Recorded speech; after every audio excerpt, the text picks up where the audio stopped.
a book? You know, a lot of times I get mail from you guys. You've got a question, you want to know something, something I covered in a video, or just you're working on your own thing and you got a little question for me. Great, send them in, no problem. Maggie wants to know if I would talk about cups. That's all it says. Can you talk about cups? Well, I've got a nice big one that I like to put my tea in the morning. No, Kevin. Well, you see, when guys play sports... Oh, no. Not that cup either. No.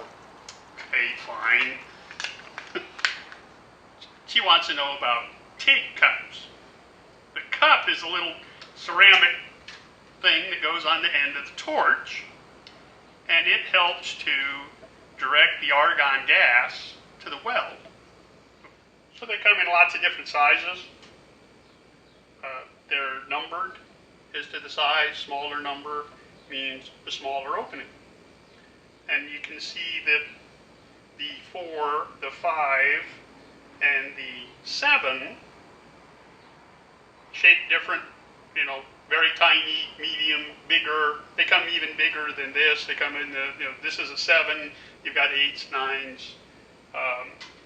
You even have the different sizes for, this is a 4, and this is a 4 for a water-cooled torch or an air-cooled torch. This is a lower amperage, I believe. This is a higher amperage. It all depends on what piece of equipment you're working in, what kind of machine you have, what kind of torch you have. They even have something called a gas lens. Now this is a cup.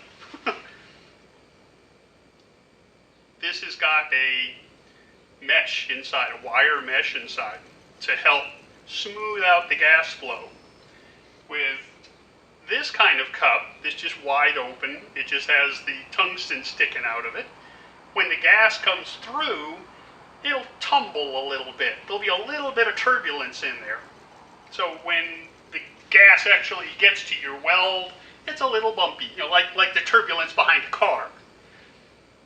With a gas lens, as the gas comes through this hole and filters through this housing and then comes out the screen, it helps smooth out the flow.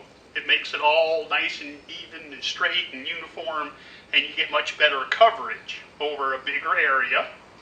When you're up in a corner where you have to pull your tungsten out a little bit to be able to get into that corner to weld, it helps there. This helps with aluminum. It helps with stainless.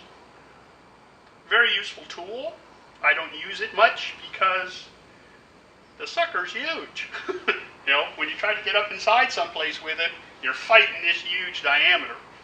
So I finally found a gas lens for my water-cooled torch. Same unit, same machine, same part, same piece.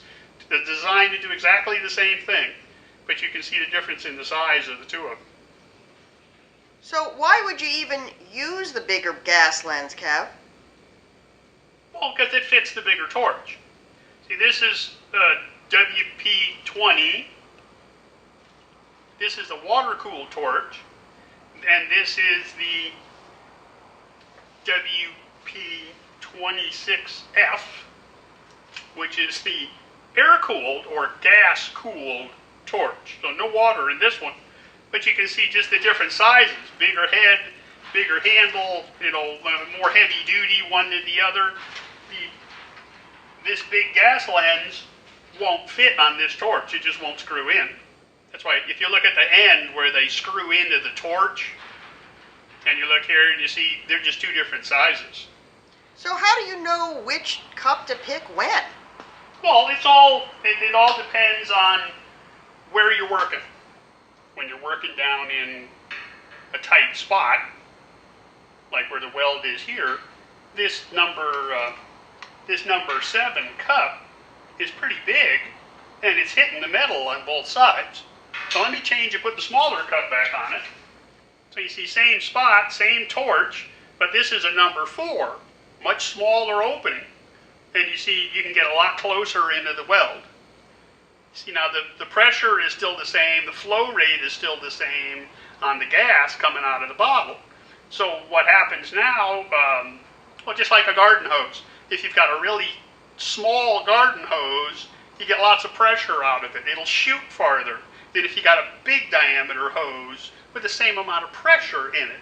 So you'd get more gas pressure there, but it would become more turbulent because the pressure is higher. It's pushing harder.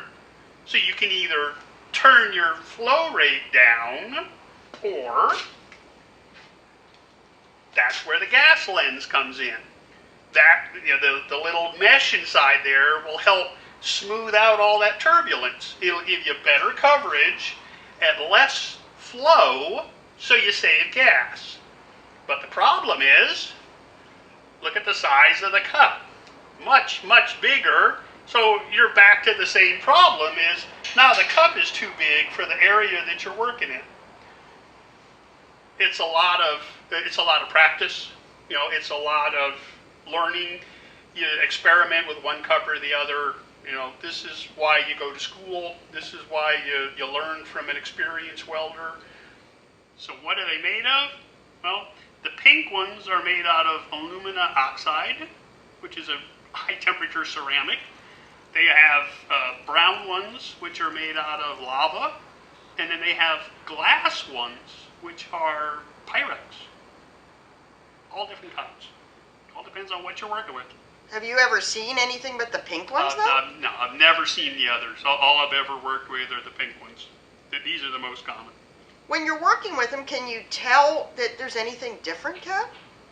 I mean, when you change a nozzle, how do you know, hey, I need to change my nozzle, aside from being able to get to the weld? Well, that's the big part. Is just, you know, can you get down into that hole, or is the nozzle just so big that it's in the way? You know, that's all I see.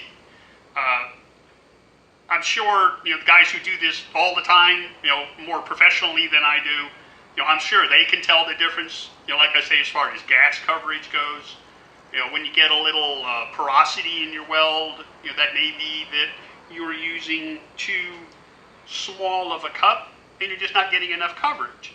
So you might want to go to a bigger cup, get more gas down there, help cover the weld as you're working.